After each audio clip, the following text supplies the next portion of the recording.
مساء الخير يا جماعة. النهاردة إن شاء الله هنتكلم على أهم مركز للمتعة للمرأة في جسمها. إذا عجبكم الفيديو اعمل لايكات. معاكم ماجدة، مصرية بكندا، بتكلم في كل حاجة. هبة قطب بالعربية.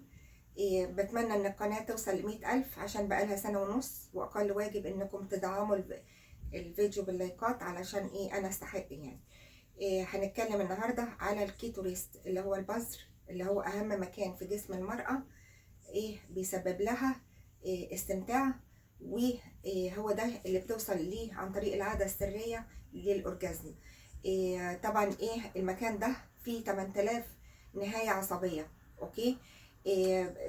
بالنسبة في ناس بيعملوا قطع لهذا العضو اسمه الختان علشان المرأة ما تجيب لهمش مشاكل، او بيبقى فيه عادات وتقاليد في في المجتمع بتاعهم ان لازم تعمل ختان. اوكي، يعني تقاليد، لكن بيحولوا المرأة الى امرأة معاقة وزوج اتعس زوج على وش الارض. اوكي. ليه؟ لان المرأة هيبقى عندها برود، لان المكان ده هو اللي بيوصلها للاورجازم، وهو ده التلامس فيه هو اللي بيوصل المرأة عن طريقه ان هي تبقى اسعد علاقة وتفاعلية، من ناحية التفاعل ومن ناحية الاستمتاع ليها وليه والوصول للاورجازم. لان المرأة العربية بتبدأ العلاقة الكاملة في سن متأخر.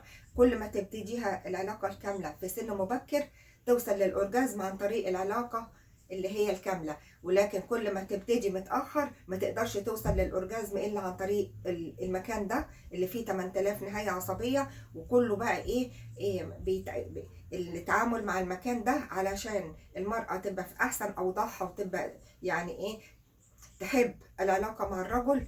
إن الزيوت لازم يعني التدليك بالزيوت يدي إثارة مفرطة 10 أضعاف، ولكن التلامس مع المكان ده يستحسن في نهاية العلاقة أثناء العلاقة الكاملة. ليه؟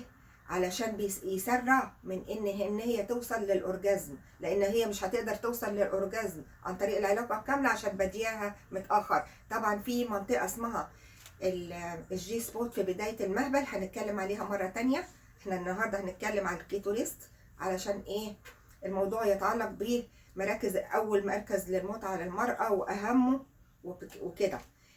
بعد كده قلنا الزيوت، وقلنا قلنا ان كل ما تكون المدة طويلة اللي هي فترة العلاقة ذات نفسها، كل ما تقعد فترة طويلة يحصل حاجة اسمها إشباع. يعني هنفترض ان المرأة بتمارس العادة السرية في الكيتوريست علشان توصل للأورجازم والجسم يهدى. اوكي. بتاخد ما بين دقيقتين وثلاثة بالكتير، خلاص تلاقي الجسم يحتاج تاني. ليه؟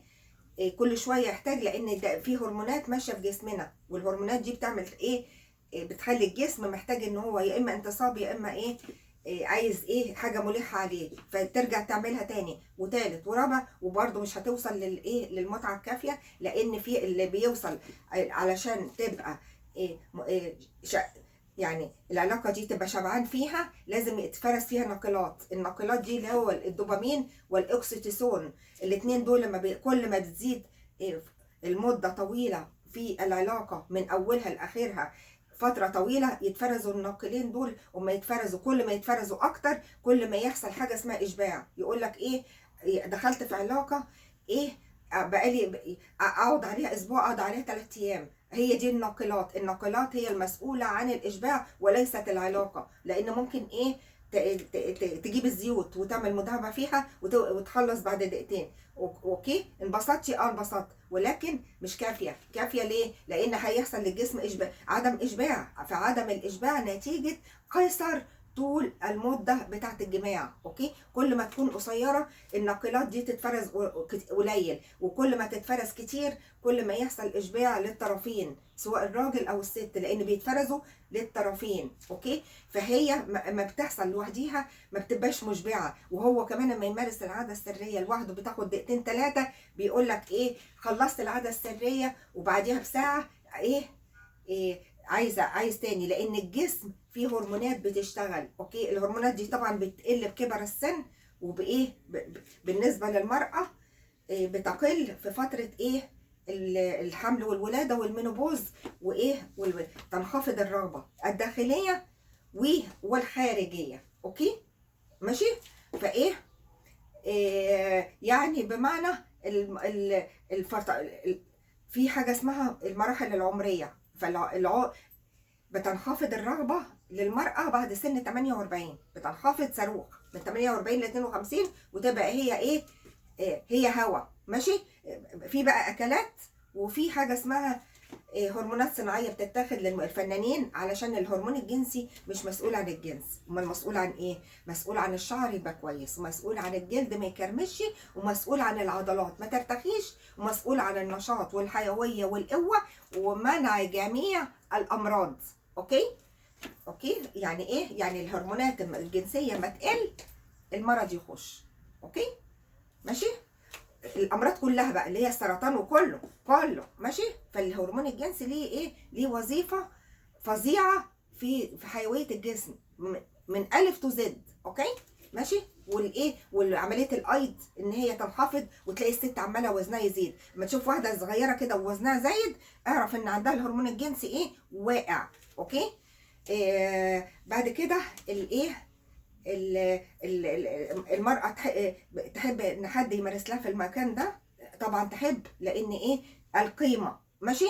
وان هي ما ايه يعني لما الراجل يركز في القصة دي بالزيوت بس، يركز فيها اثناء العلاقة الكاملة افضل، يعني اثناء العلاقة الكاملة افضل. طبعا ايه بيحصل فيها الايه الجنس الفموي، والجنس الفموي نفس قصة الزيوت، ولكن يختلف عن الزيوت في حاجه، ان ايه درجه الحراره بتاعت الفم بتبقى ايه درجه ايه دافيه، والدرجه الحراره بتشعل الايه المراكز الحسيه اكتر. يعني لو هتعمل بالزيوت دفي الزيت شويه، اما تدفيه يبقى ايه درجه الحراره اتحسنت. اوكي طبعا المكان ده عايز نظافه مستمره، نظافه ومهما تنظف، يعني الاماكن دي عايزه حاجات اسمها ايه المسك والعنبر والحاجات اللي بتتباع عند الراجل بتاع الزيوت احلى. اوكي الغرب بيعمل ايه؟ الغرب بيجيب اي نوع فاكهه ويضربه في الخلاط ويدهن الاماكن الحساسه. اوكي مهما تاخد شاور لازم يكون في روايح. اوكي فايه هنكتفي بهذا القدر. وطبعا القناه جريئه زي ايه؟ زي هبه قطب ومنى رضا وعلياء جاد، 4 مصريات وانا العبد الفقير، وكلنا بنتكلم بجراءه، بالاضافه اللي في لبنانيات بنتكلم في العلم وبنفيد البشريه، وهدفنا خير مش هدفنا الاثاره.